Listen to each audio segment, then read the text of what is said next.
A todos, vamos iniciar os nossos trabalhos da tarde, inicialmente expressando a alegria de ter cada um de vocês aqui nesta tarde, abrangendo também os nossos irmãos desencarnados que se fazem presente para mais uma doutrinária. Agradecendo a presença do nosso palestrante da tarde, Antônio Carlos. E assim, dito isto, vamos fazer uma pequena leitura do nosso Evangelho, após isso a nossa prece, e irei passar a palavra para o nosso palestrante.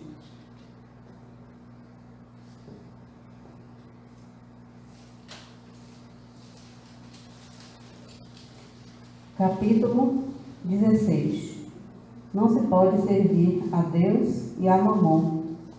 Desprendimento dos bens terrenos. Item 14.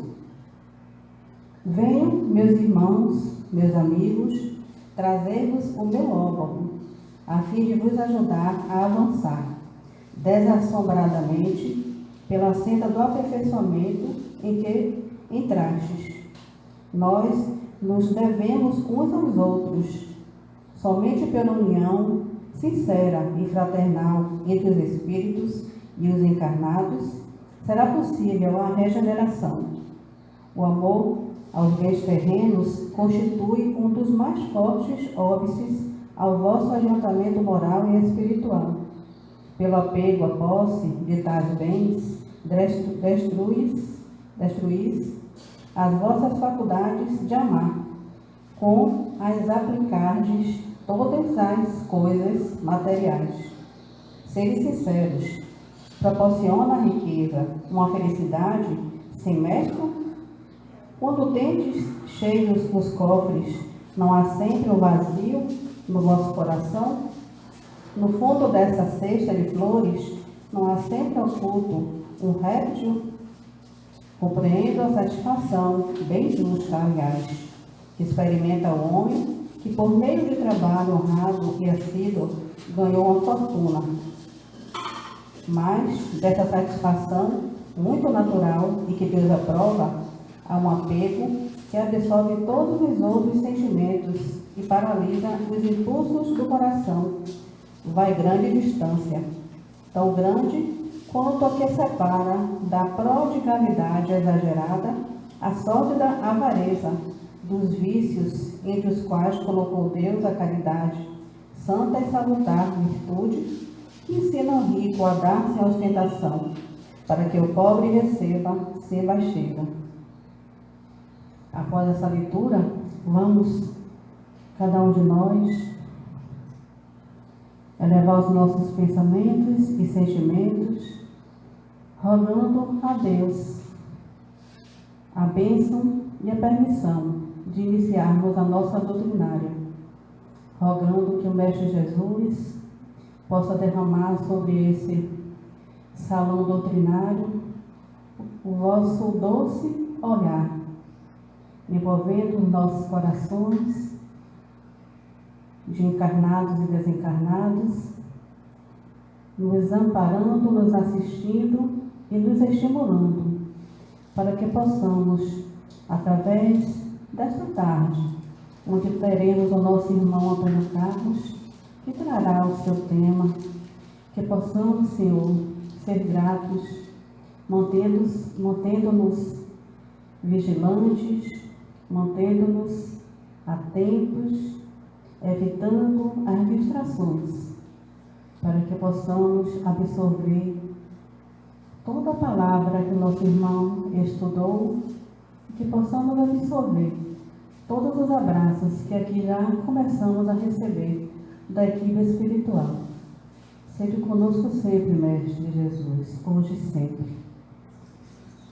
Após essa oração, vou passar a palavra ao nosso irmão Antônio Carlos, ressaltando que esse mês de dezembro não temos um tema, central. Deixamos, através da direção doutrinária, por conta do palestrante, que ficou livre para trazer, através do seu coração, o tema para cada um de nós. Que assim seja. O tema é o Natal na transformação da humanidade, com o nosso Antônio Carlos.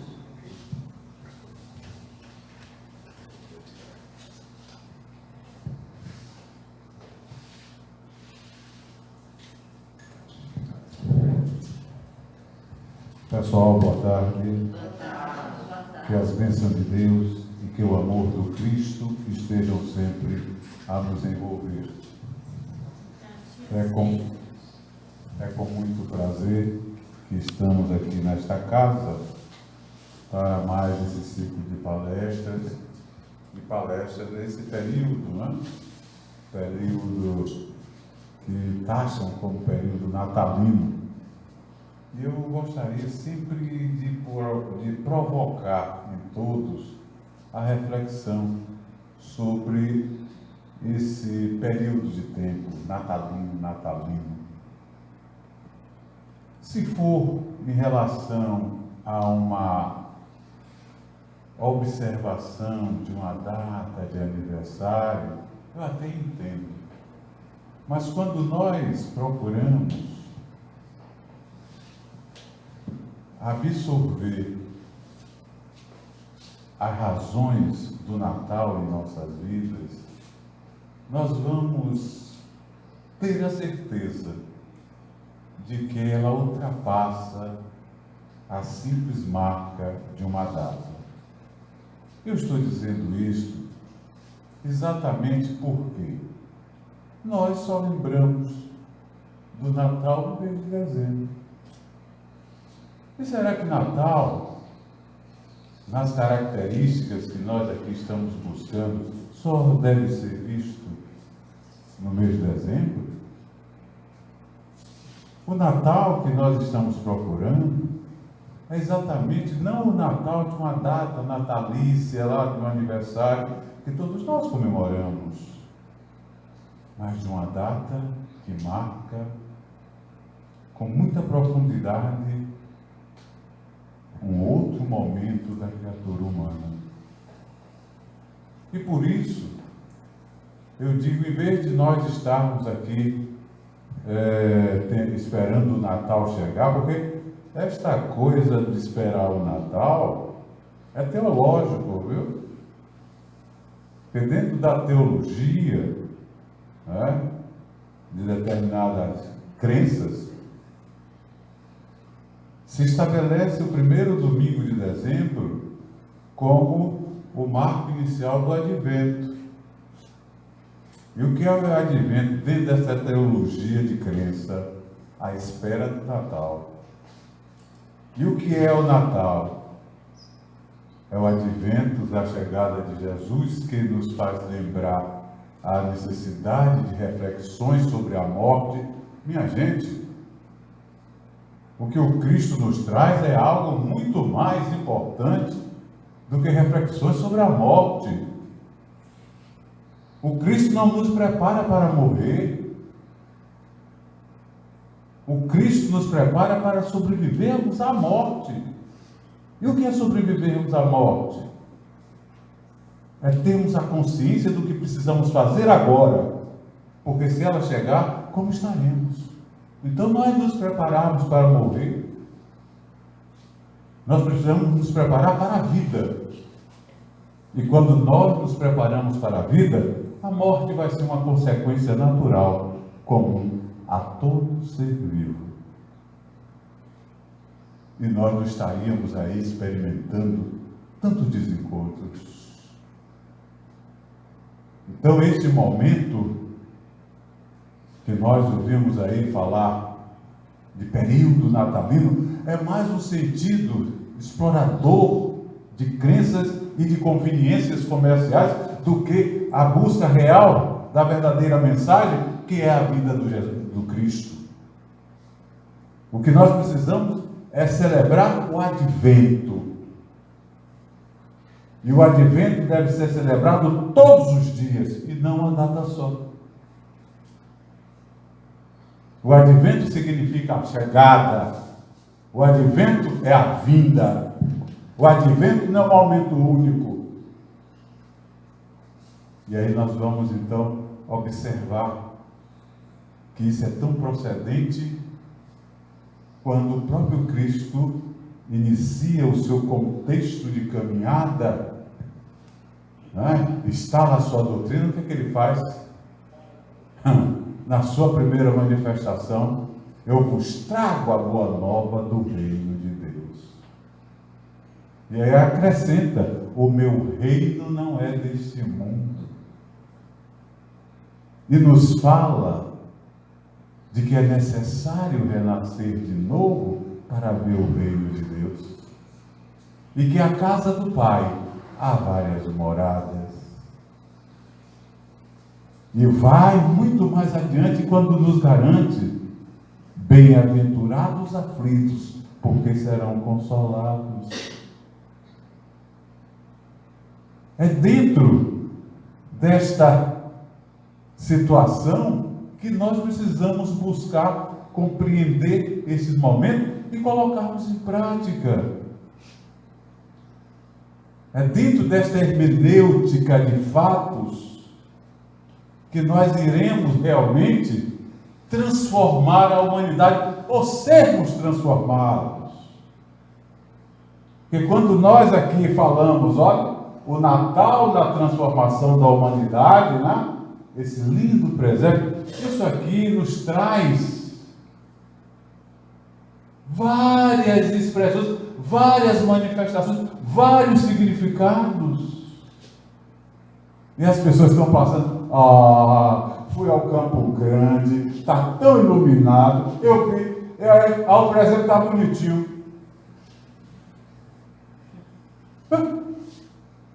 E assim todo mundo procede. E o que tirou a olhar isso aqui? Porque aqui não é mais nem menos do que a expressão. Eu estou fora da área de gravação? Sei se você está vendo?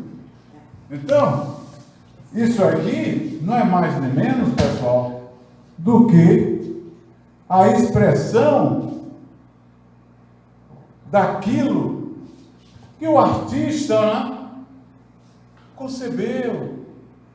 E ele exprime, né, a grandeza, a singularidade de um ambiente altamente enriquecedor de quê?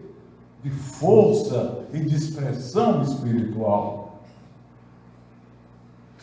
E quando nós falamos do Natal, da transformação da humanidade, é tudo aquilo que emanam desse momento, que é o advento, que é a chegada de Jesus em nossos meios, e que isso deve permanecer durante todo o tempo, de modo constante, onde nós estejamos sempre a aprender e desenvolver o que o Cristo nos traz com tanta veemência. Eu não vim destruir a lei, nem tampouco os profetas, mas fazer com que elas se cumpram. E ai daquele que tentar derrogá-las, vai conseguir. Ao contrário, vai se comprometer. E quando nós estamos a falar sobre o Natal, na transformação da humanidade, eu vou deixar aqui para vocês, exatamente, olha, esta sentença vai ficar aí nos acompanhando durante toda a exposição. Porque tudo aquilo que nós vamos expor sobre esta busca de transformação da humanidade passa por aqui. Observe. Olha o que aqui nós podemos afirmar. O Natal, na transformação da humanidade, consiste, olha, na valorização moral do indivíduo. Isso já começa a nos dar uma direção. Qual o significado desses momentos natalinos, ou seja, do Natal verdadeiro? Então, ó, valorização moral. Por que valorização moral, Antônio?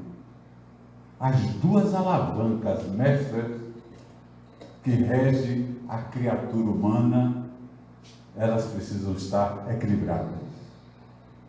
Quais são essas duas alavancas? Uma é a alavanca da capacidade intelectiva que cerca todos. Ninguém é desprovido de inteligência, ouviu, pessoal? Ah, não. Aquele irmão que passa por uma paralisia cerebral ou que tem um déficit mental, ele é desprovido. Não. Nada disso. Ele tem aí sim freios como oportunidade de reeducação em relação ao seu ontem, viu? Porque na hora que nós suspendemos ali, olha, aquela deficiência, entre aspas, que é a deficiência daquilo que nós estamos vendo, mas que vamos à profundidade da alma, aí nós vamos ver quem está ali. O domínio da capacidade intelectiva indiscutível.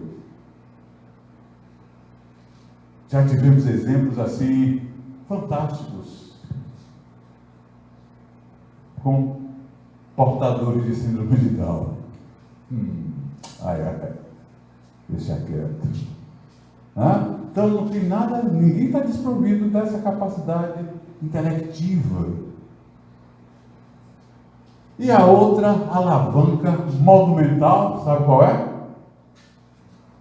A condição, a capacidade moral. Então, olha, intelecto e moralidade, olha, tem que andar assim. E o que é que nós estamos vendo no contexto da humanidade? Uma intelectualidade dentro daquilo que nós somos capazes de conter, o nosso conteúdo, magnífico, nos dando assim experiências fantásticas de conquistas a nível da ciência. Em contrapartida, nós com todo este cabedal estamos ansiando por uma questão mais equilibrada, onde a depressão nos abate, onde a angústia toma conta, onde o desespero se implanta, onde o suicídio liquida. Por quê? Exatamente, olha, porque está faltando essa valorização moral do indivíduo. Então, o Natal na transformação da humanidade consiste na valorização moral do indivíduo. Como ocorre esta valorização moral desse indivíduo? Através, isso eu estou falando do indivíduo, quem são os indivíduos? Nós, cada um de nós. Façam as suas reflexões. Exerçam isso. E aí, olha, consiste na valorização moral do indivíduo através de ações efetivas e práticas constantes. Ações e práticas constantes. Essas ações e práticas constantes, elas estão sempre impulsionando a construção de uma sociedade digna, solidária, fraterna, justa e próspera. Só assim nós teremos o que tanto almejamos, olha, assegurando assim a felicidade espiritual tão buscada, tão almejada por todos. Não importa a raça, credo nem nacionalidade. Quem é que não busca a felicidade espiritual? Pode não ter essa denominação. Quando eu digo assim, eu estou me trabalhando, fazendo análise, buscando meus ajustes, porque afinal de contas, né, o bem-estar na vida é primeiro lugar. O que é bem-estar? Como é que eu posso falar em bem-estar se eu não tiver uma consciência harmônica com todos esses princípios? Eu agora estou fazendo yoga, eu digo, é bom. Mas sempre encontramos todos aqueles que fazem todo esse procedimento, louvável, justíssimo, façam. Mas falta alguma coisa se não se conhece dentro desses parâmetros. Melhora, mas vão sempre apretar, olha, eu ainda sinto que me falta alguma coisa, vai voltar sempre, que nós não somos perfeitos. Mas o falta é que ainda existe um vazio. E quando nós temos a determinação, o exame de consciência, vai existir os nossos vazios, porque faz parte da própria conquista evolutiva de cada um de nós como espíritos imortais. Mas não será essa busca que nos mata, porque aquilo que está nos faltando está nos sufocando. E é onde nós então vamos ver a mensagem do Natal. É isto, pessoal. A mensagem do Natal passa por esse crivo. Depende de cada um de nós. Vamos ter o Natal todos os dias de nossas vidas, quando assim nós procedemos. Eu não estarei preocupado em olhar para o meu próximo ou para uma criança somente no dia de hoje, no dia do Natal. Eu não estarei preocupado em levar uma simbologia pelo simples fato de levar a simbologia de um presente a alguém, porque é Natal, mas eu vou facultar um presente constante da espontaneidade, de poder servir, de ter uma palavra amiga, de ser sincero com quem quer que seja. É isso que a vida está nos exigindo, eu digo exigindo, porque nós precisamos perguntar o que é que eu tenho feito pela vida. Nós só queremos saber o que é que a vida faz para nós. E o que é que eu tenho feito pela vida? Faça a ação mais simples que seja, mas sincera, com respeito, com doação, e isso adquirirá uma dimensão que vocês não sabem perceber. E o Natal, então, ele se revela para cada um de nós dentro dessa primazia.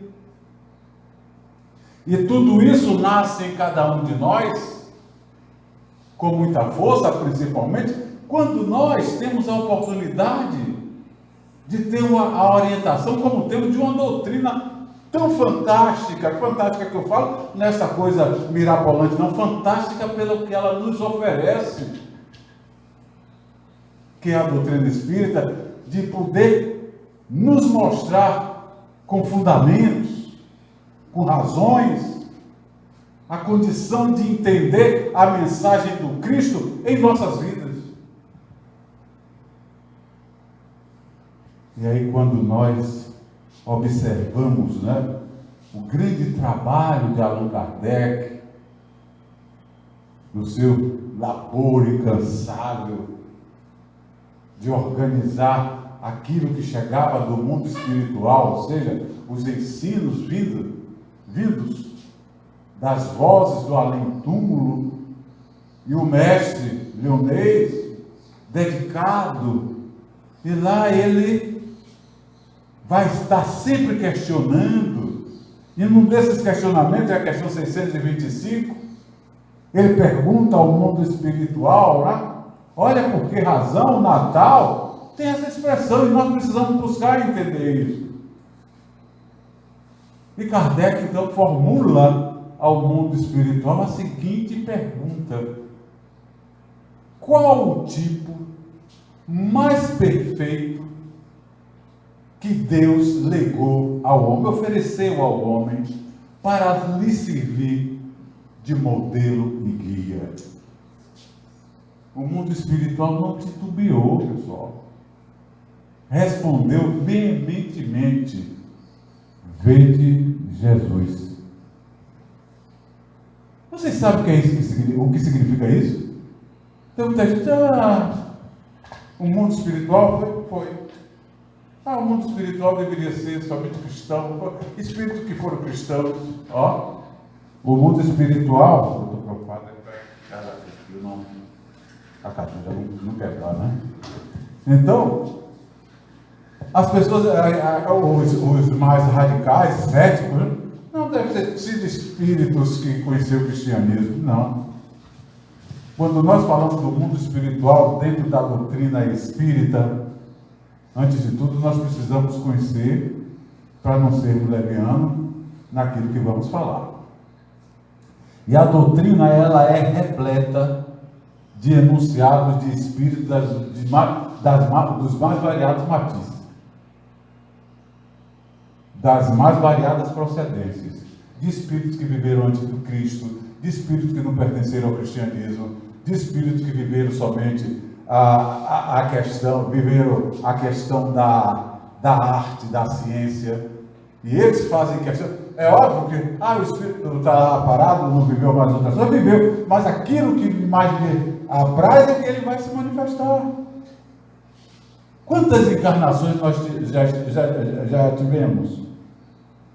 E quais são elas que estão predominando? As mais recentes, as que mais têm necessidade de serem o que? Apreciadas no momento presente para poder nós irmos mais adiante.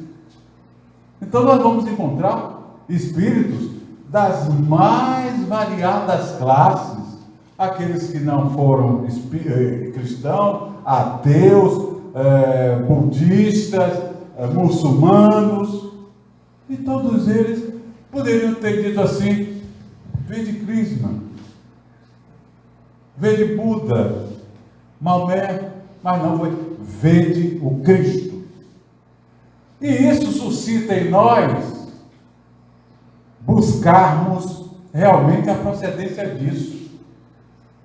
Por isso é que eu estou aqui falando da importância do Natal como transformação da humanidade. E aí, quando nós ouvimos essa afirmação para Kardec, veja Jesus, vamos ver se isso procede. Aí vamos buscar o contexto histórico. O contexto histórico é limitado, mas quando nós buscamos o mundo espiritual no seu registro histórico, vamos encontrar algo muito mais daquilo que o mundo espiritual, o mundo físico nos apresenta. E sendo que o mundo físico nos apresenta uma sequência pequena de tudo aquilo que vem do mundo espiritual. E aí, quando os espíritos disseram, vede Jesus, historicamente, nós vamos observar as informações que esse mesmo mundo espiritual diz: olha, a razão é o seguinte, por que Jesus e não outros como Buda, como Krishna, como Maomé? É simples. A vinda de Jesus, afirmam eles, foi precedida de uma intensa movimentação no mundo espiritual maior,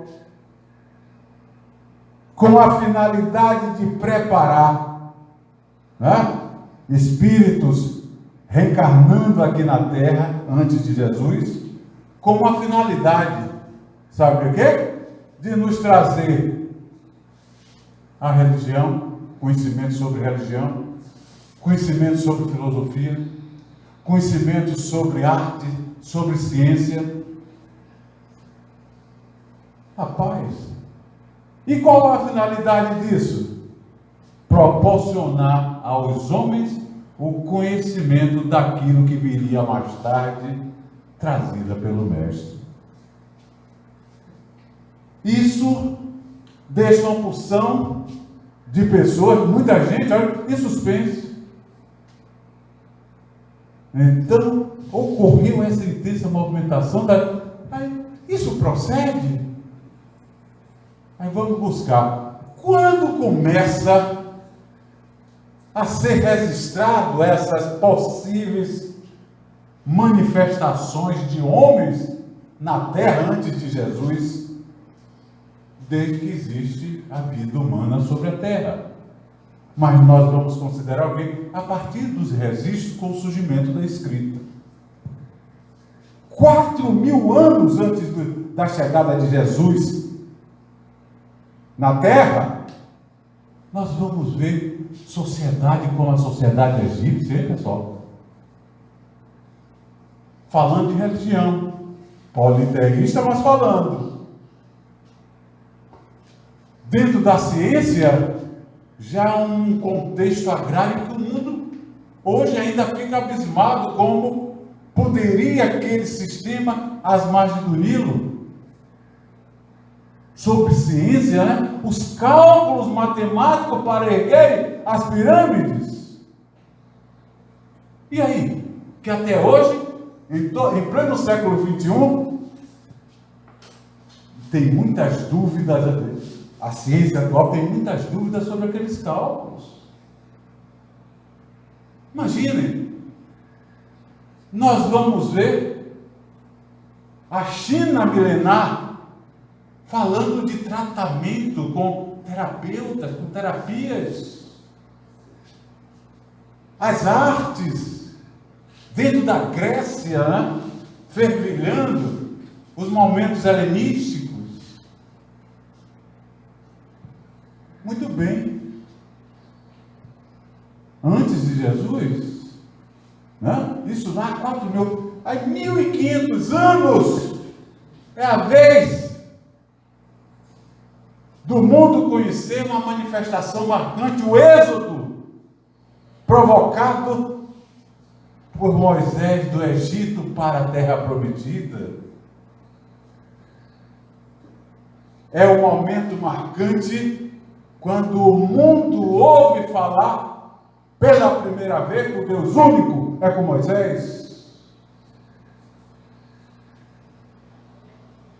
750 anos, isso eu estou falando, Moisés 1.500 anos do nascimento de Jesus.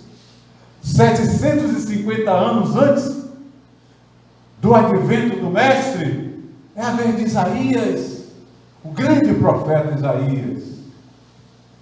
E é Isaías que diz o quê? Os meus olhos viram a salvação do mundo com a vinda do Messias. Já começa a anunciar a vinda do Messias. 650 anos antes do nascimento do Cristo,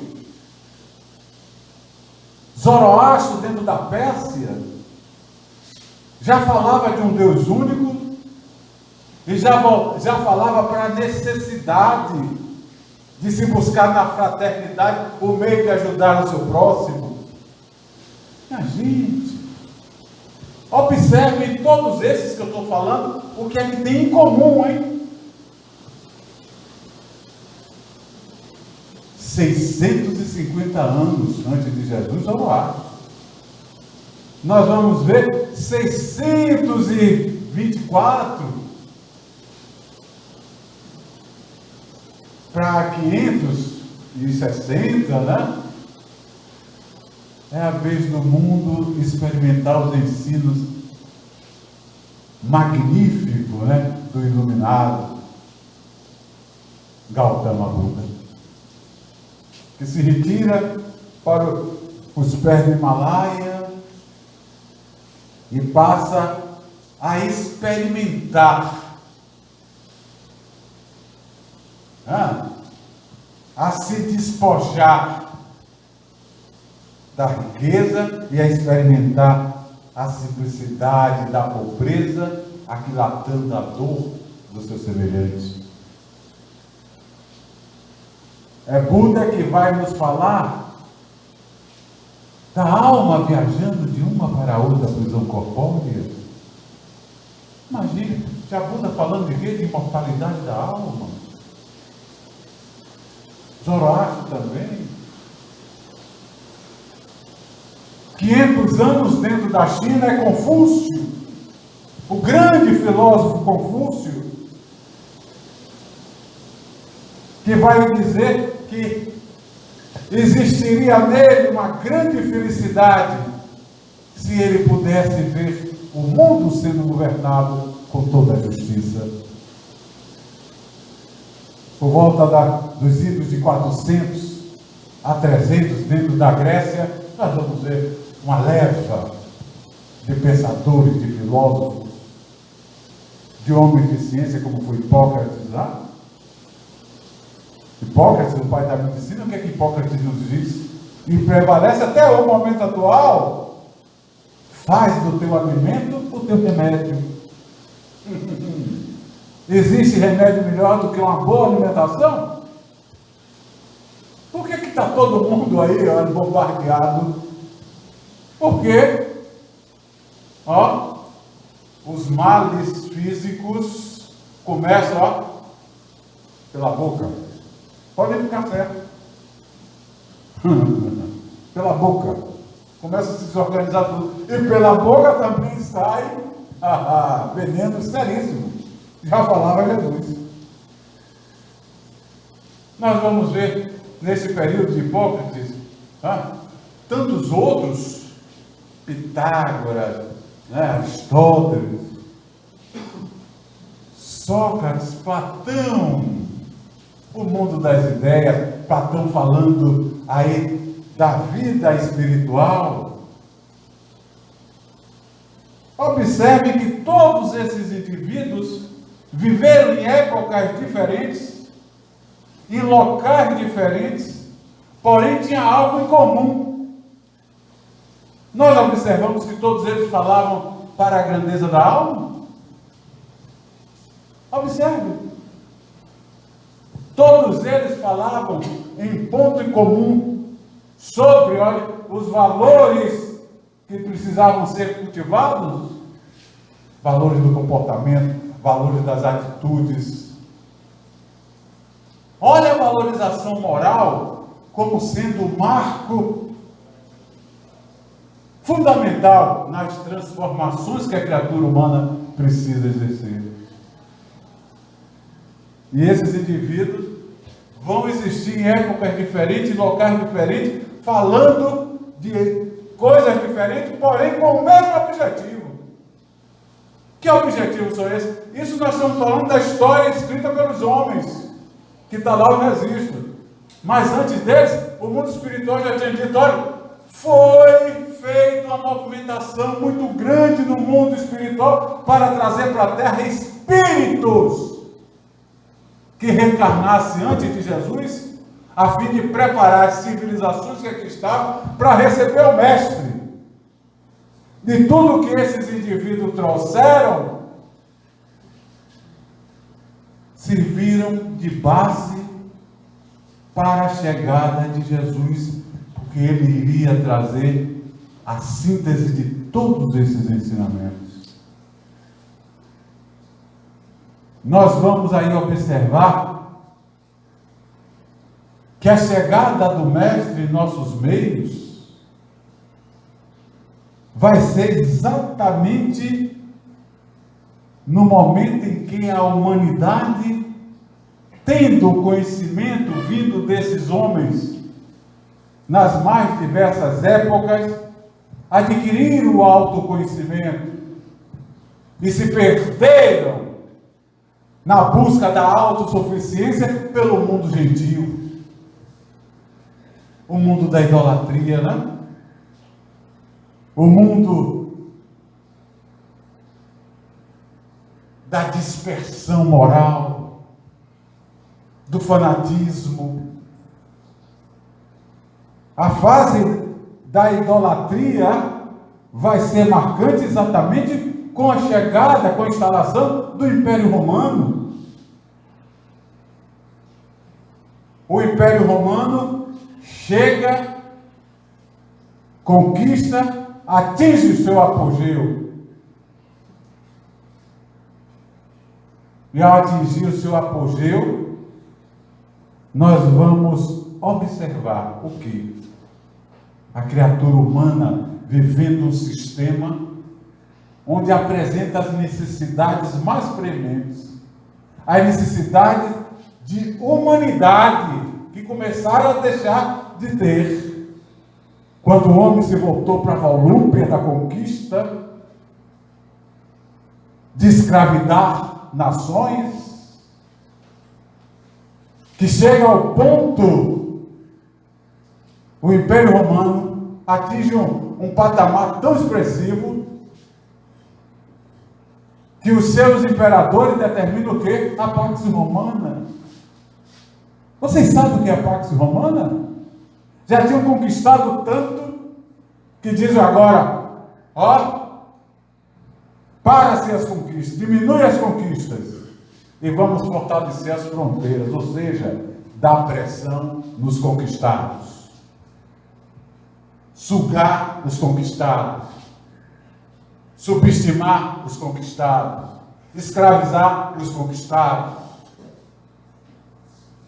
Porque ali estava o anseio dos homens pela sede do poder. Esta mesma sede que hoje alimenta os homens no seu contexto de humanidade. O caos está aí, porque a criatura humana exerce as mesmas ações deploráveis do passado. Melhoradas, é óbvio, mas com os requintes perniciosos de outrora. E o que é que nós vamos assistir?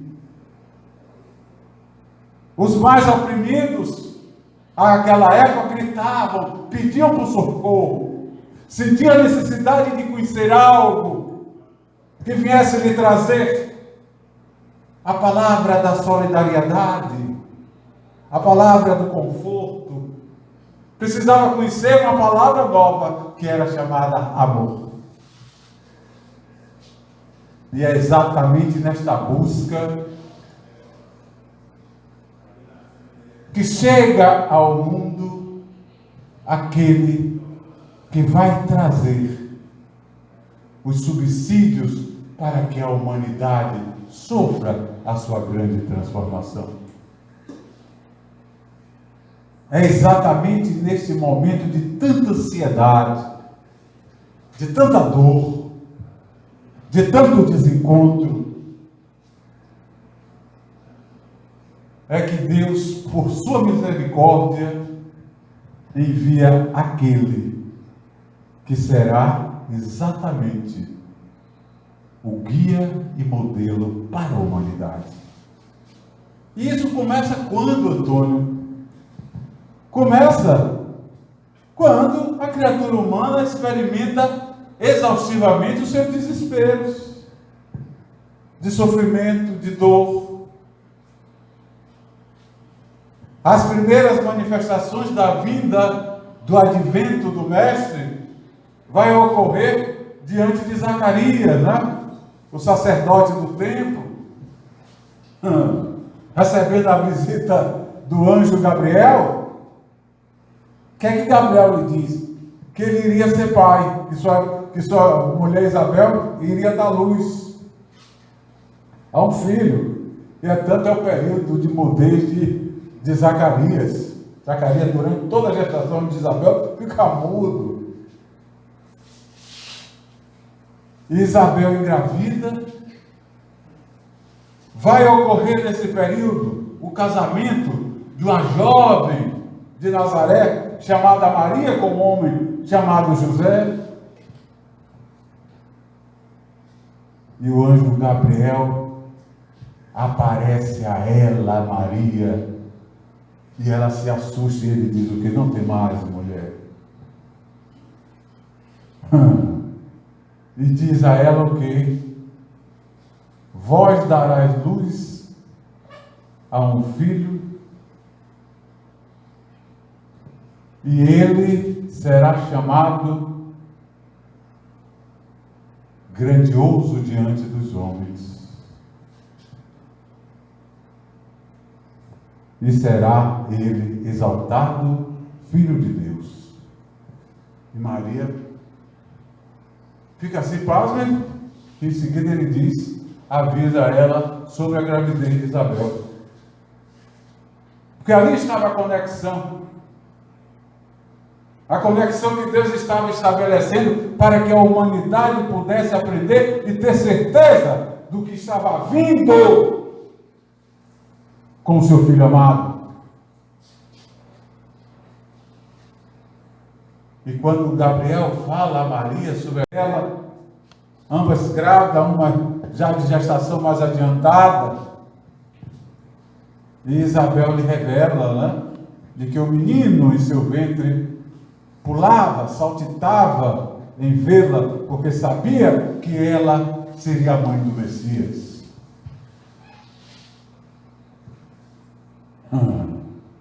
E Maria vai desenvolver a sua gestação. Maria desenvolve a sua gestação com toda honradez, com toda segurança de mãe, de esposa, jovem. E o nascimento, do Mestre vai ser marcado por acontecimentos memoráveis, pessoal. Memoráveis. Quando eu digo memoráveis, acontecimentos marcantes e históricos que têm um significado grandioso para a humanidade e que pouco os historiadores assim deram valor. Por quê? Porque a materialidade toma conta das nossas cabeças. E como nós falamos no início, damos valor ao patamar da intelectualidade, esquecendo o patamar da valorização moral. E aí muita coisa, Isso é coisa de religião, isso é coisa de crença, não é não. E que fosse de religião. E nós sabemos o que é religião? Eu pergunto sempre. Se estão pensando que religião é esta balela, essa mercantilização de fé que nós estamos assistindo por aí, não é não, pessoal. Os homens foram que criaram esses sistemas particularizados para explorar a fé dos menos incautos e preguiçosos. Que se satisfaz quando dizem, olha, ore por mim porque você é assim com Deus, elege representantes diante de Deus. É tal equívoco. Todos nós somos filhos de Deus, todos nós temos a mesma condição. E aí, religião, nada. Religião, desse modo, não há.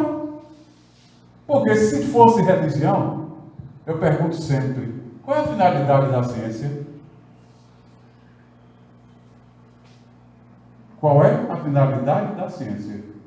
Provar o fato. Provar o fato, muito bem. Mas nós provamos os fatos como? Trazendo algo novo. Hein? Trazendo algo novo. Mas esse algo novo precisa estar subsidiado por alguma coisa. Sabe o que é? As leis que regem a matéria, pessoal. A ciência se baseia em qualquer dela, qualquer uma. Todo o campo científico se baseia em revelar as leis que regem a matéria. Certo? Por que as religiões antes ocupavam os mesmos bancos das ideologias religiosas do passado? Que eu não vou aqui citar nome, não me interessa. Cada qual que reflita e veja. Certo? Sentavam no mesmo banco. E depois a ciência, não, esse banco não me serve. Por quê? Porque vieram o quê? Os religiosos, naquele tempo em que a ciência ainda era empírica, na suposição, nas ideias alquimistas, aí vai, não sabia explicar matéria, ele não conhecia as leis, a gravidade caía, acontecia a queda, a gravidade não era percebida. Mas na hora que essas leis começaram a ser compreendidas, o que é que foi acontecendo? A ciência foi, a religião ficou aqui, sentadinha no banco, e a ciência começou a cair fora. Por que você está caindo fora? Não, porque você está dizendo que isso aqui é verdade absoluta e não é. Quantos foram para a fogueira e que mostraram que a Terra não era o centro do universo? Galileu Galilei que diga, por pouco ele não ardeu na fogueira. Ele negou, quando ele descobriu, quando ele negou o geocentrismo, a Inquisição foi em cima dele. Eu estou falando de coisa de 500 anos atrás, hein, pessoal? Não tem muito tempo não. Para conhecimento científico, não tem não. 500 anos atrás. Século XVI. E aí quando ele disse que o geocentrismo não procedia, o que é que a Inquisição faz? Vem cá, acende aí a fogueirinha. O que é que o que é que Galileu Galilei faz? Recua. Ele recua e também adverte, né? Ele foi estratégico.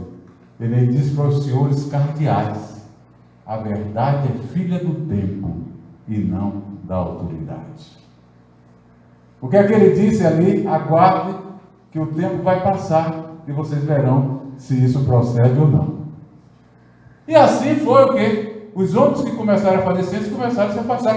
Porque a religião não, isso é verdade absoluta, não se mexe nisso. Mentira! Para poder fazer valer os sistemas que hoje nós conhecemos, quando, olhe, você está em pecado, você vai para o inferno. Minha gente, que inferno é este? Que Deus é este que nos leva ao inferno tão tenebroso? Será que o inferno não está inerente, vinculado às nossas condições de entender, de não entender a grandeza da vida e cometemos nossos desatinos que tanto nos compromete? Mas para negar outras coisas, então as religiões se posicionaram dessa maneira e a ciência se afastou dela. E é onde eu quero chegar, toda essa retórica, né? Para que nós possamos entender. As religiões deveriam estar o quê? A ciência revelam as leis que regem a matéria. E as religiões deveriam estar revelando o quê? As leis que regem o espírito.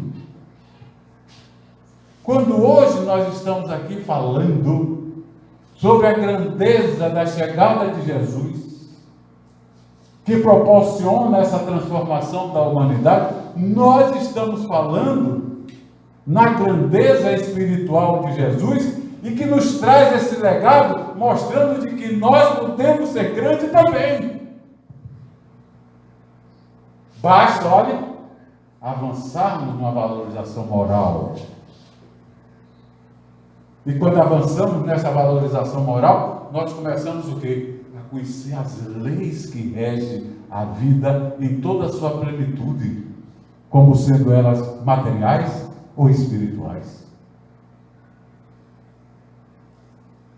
E é essa situação que então nós encontramos com a chegada de Jesus. Jesus revelando para o homem a grandeza das virtudes espirituais que nós precisamos buscar, implantar em nosso estado de seres criados por Deus, onde a nossa consciência rege toda a legislação divina.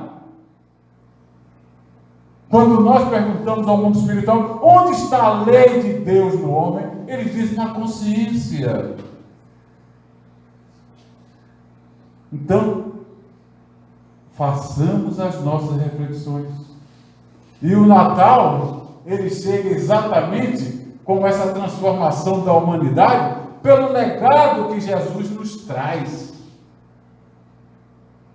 E o Mestre chega trazendo, na sua grandiosidade de espírito de escola, a marca da humildade.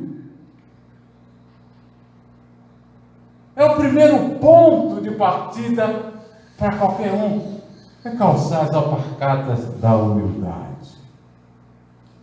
Quando calçamos essa alpargata, vai ficar mais fácil nós caminharmos, às vezes até por pedregulhos, porque nós vamos ter a certeza de que estaremos amparados. E o Mestre nos propicia a grandeza, dessa convivência, reunindo expressões das mais variadas situações de equilíbrio, mostrando de que a verdadeira riqueza é aquela que brota do nosso estado de consciência. O que é que adianta a condição palaciana e a intranquilidade espiritual reinando em cada um? O que adianta?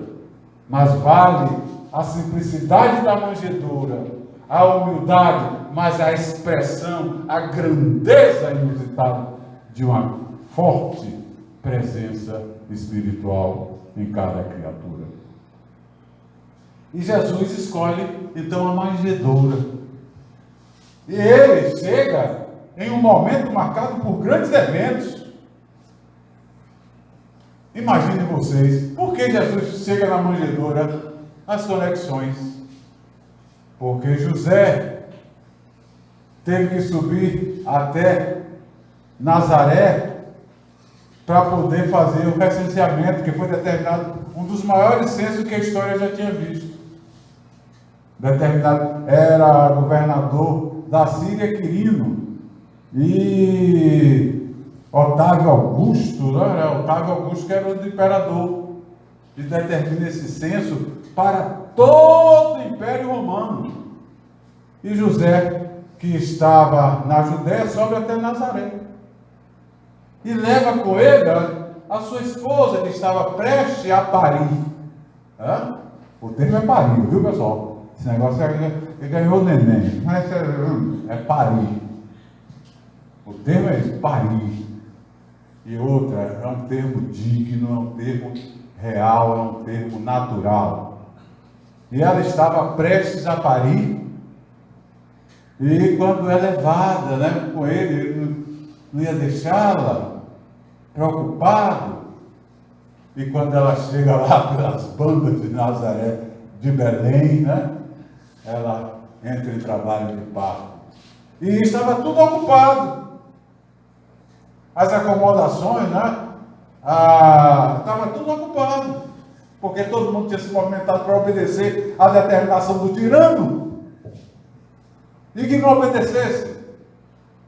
Porque a determinação do recenseamento era saber quem era quem tinha para poder tirar mais. Tudo isso. Era sempre poder naquele tempo. O que não impera nada hoje.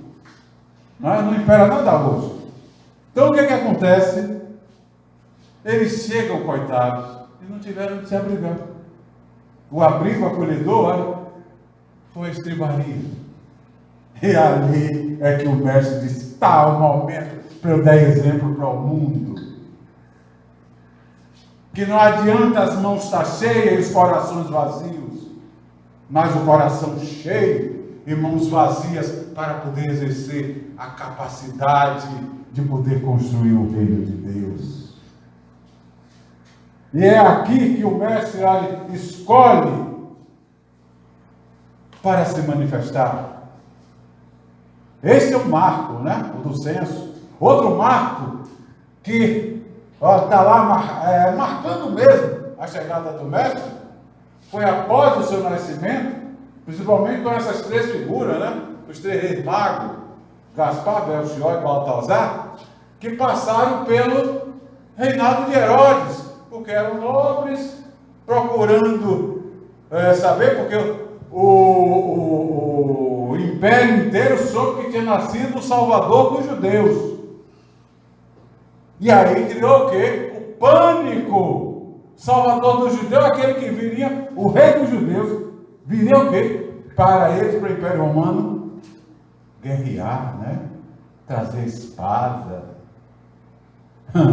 E trouxe e pagou. Então, quando os magos passam pelo reinado de Herodes ouve, sabe, toma conhecimento e pede a eles que no retorno lhe desse as coordenadas onde estava localizado o menino Jesus, que ele queria ir lá adorar também.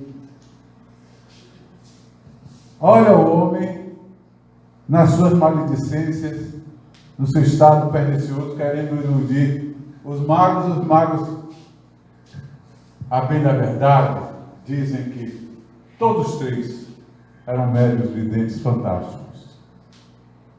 E o que é que eles fazem? Eles fazem um caminho totalmente diferente de retorno, porque eles, como nobres, trouxeram de presente para o menino Jesus ouro, mirra e incenso.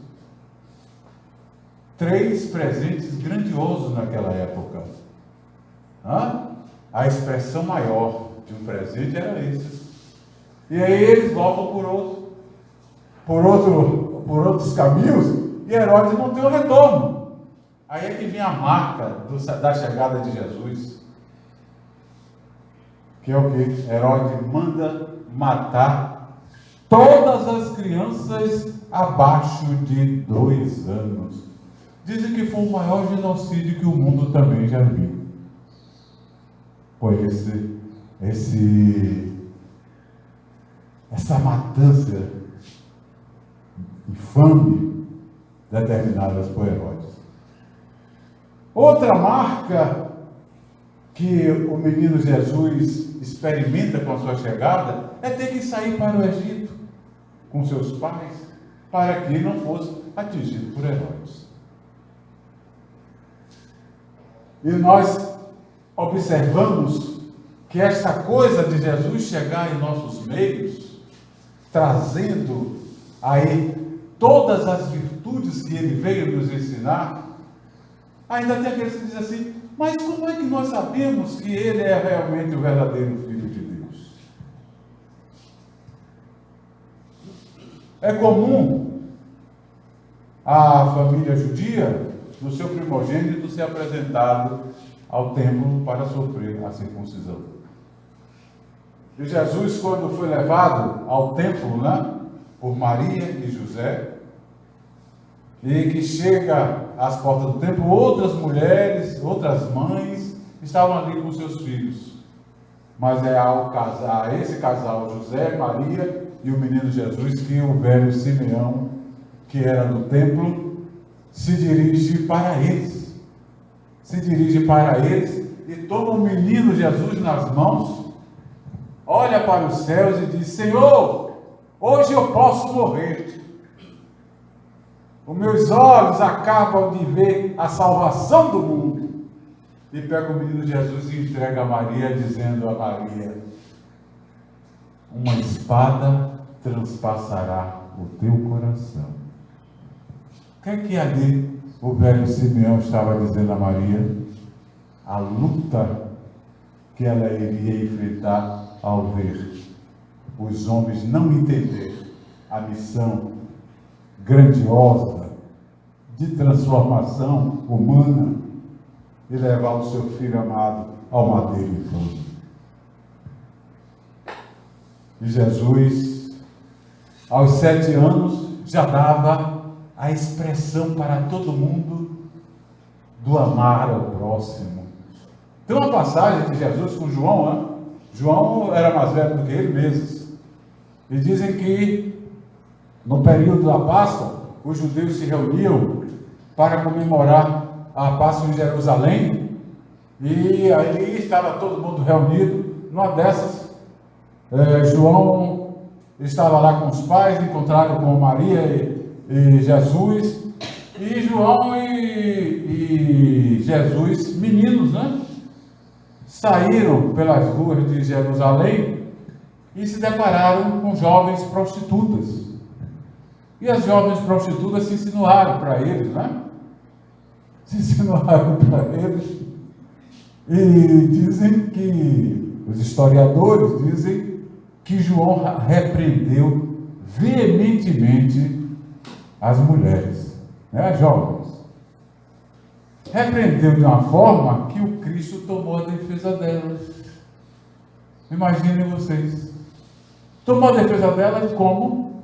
Chamando a atenção de João.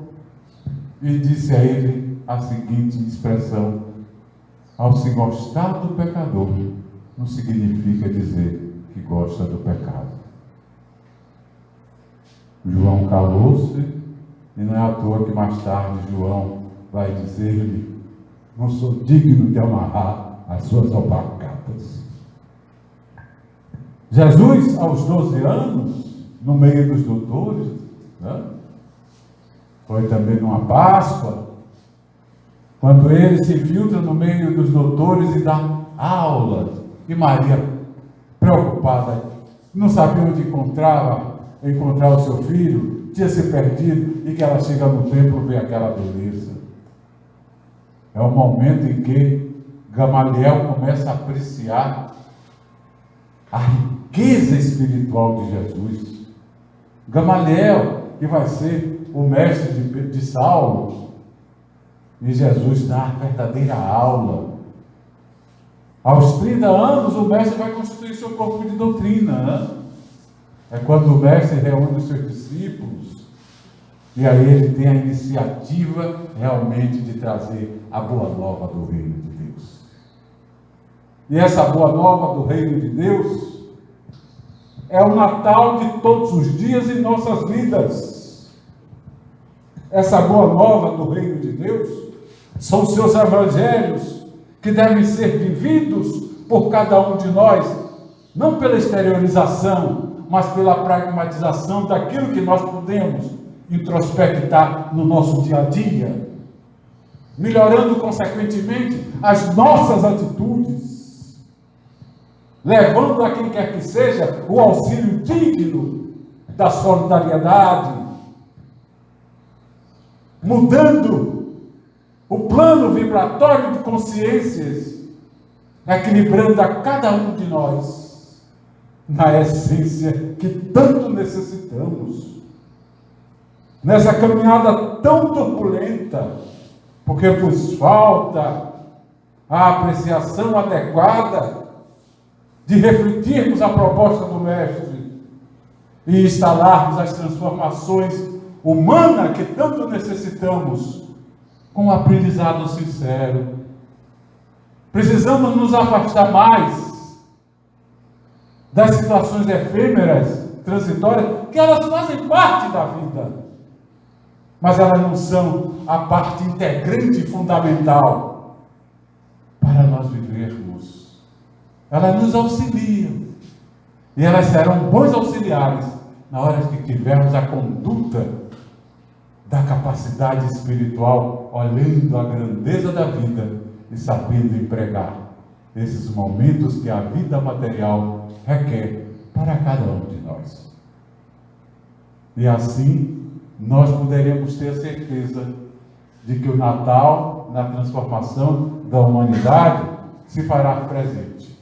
E para que nós possamos encerrar, eu digo a vocês o seguinte, que diante de tudo aquilo, de tudo que nós expusemos aqui, podemos, olha, concluir porque os Espíritos afirmaram para Kardec ser Jesus o modelo e guia para a humanidade. E, consequentemente, pessoal, é o Natal, esse marco inicial da importante transformação humana. Porque esse marco fundamental, esse marco que nos traz esse pontapé, essa situação preciosa para as nossas transformações, porque é exatamente o ponto de partida de conhecermos os novos momentos para uma vida plena, a vida do Espírito, com os mecanismos das virtudes ensinadas por Jesus. E isso chega com o advento do Mestre. Quando ele não vir trazer a derrocada, mas a grandeza. Então, quando ele diz não vir destruir a lei, nem tampouco os profetas, mas fazer com que elas se cumpram. A casa do Pai há várias moradas. Quando ele diz a todos nós a necessidade de amarmos o próximo como nós mesmos. Então, são reflexões não passageiras, não efêmeras. Vamos colocar isso, vamos tentar exercitar e vamos sentir como as nossas vidas ganham novos ares. E é esta reflexão que nós precisamos fazer, não para o período natalino, mas para todo o período de vida que consideremos sempre natalinos. Natalinos pelo advento do Mestre em nossas vidas. E que as bênçãos de Deus, que o amor do Cristo proporcione a cada um de nós um Natal sempre renovador, todos os dias de nossas vidas, com paz, com saúde, com prosperidade e, consequentemente, a felicidade espiritual que todos nós almejamos. Estes são os meus votos para cada um de vocês. Um grande abraço. Muito bem aplaudido.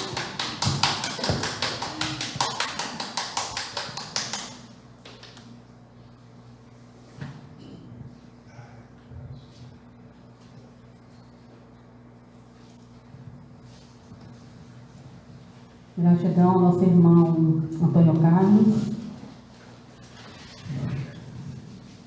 pelo contexto histórico, né, que você conseguiu trazer para nós e que nós conseguimos acompanhar e visualizar os passos do Mestre. Vamos então passar para a etapa final do nosso trabalho, ressaltando que o passe será coletivo, porque a casa está em reforma. Peço então, se alguém puder diminuir a luz.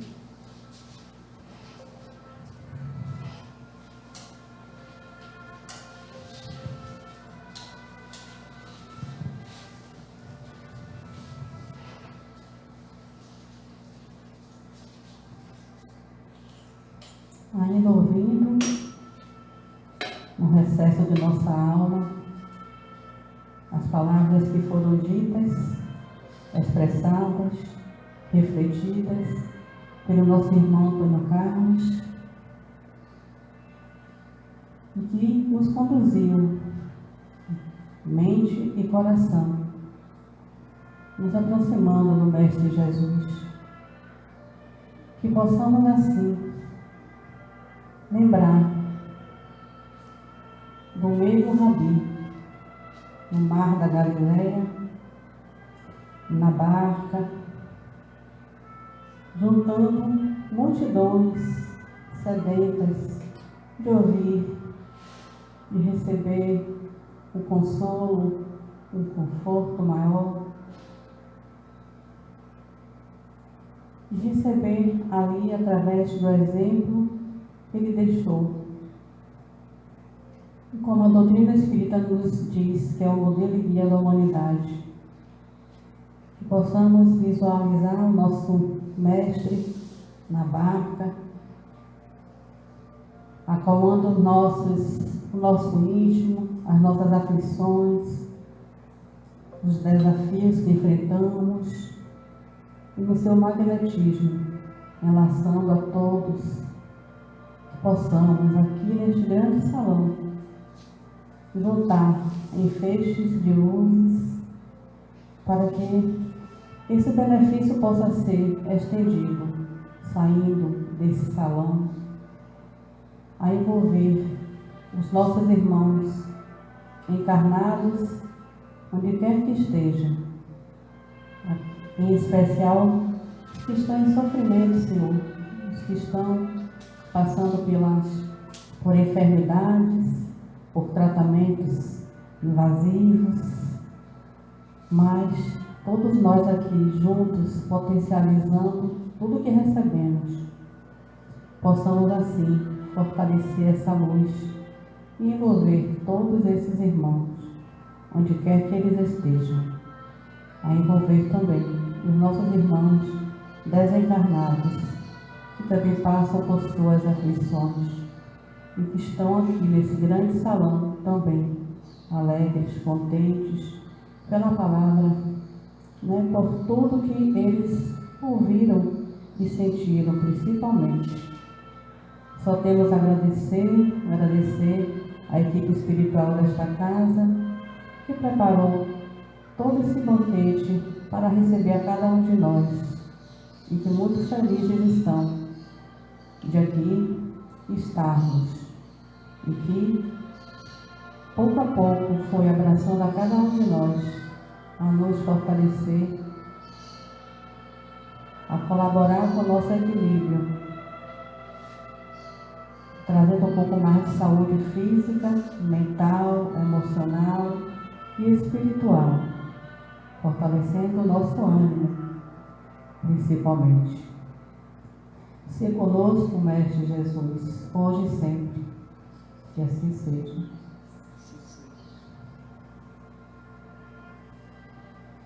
E assim damos por encerrada a reunião de hoje, contando com os nossos irmãos que possam vir às terças-feiras ao nosso estudo e no próximo sábado para mais uma doutrinária.